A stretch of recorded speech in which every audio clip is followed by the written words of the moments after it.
Fala, rapaziada, tudo bem com vocês?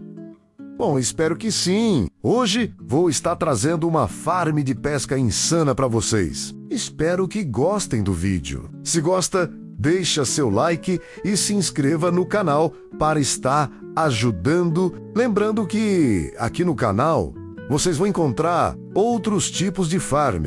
Então dá aquela conferida para ver se é a farm que vocês também vão precisar no mundo suvival de vocês.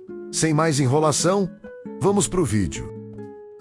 O vídeo tinha bugado no começo, mas é só colocar uma placa nos lados e na frente do baú. Lembrando que os itens vão estar na descrição do vídeo. Corre lá e olha já para ficar por dentro de qual itens vocês vão precisar.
A minha vara de pesca não tem o encantamento sorte do mar 3. É preciso desse encanamento, caso vocês queiram pegar itens muito bons. Mas meu caso é estar fazendo a farm e depois conseguindo a sorte do mar 3.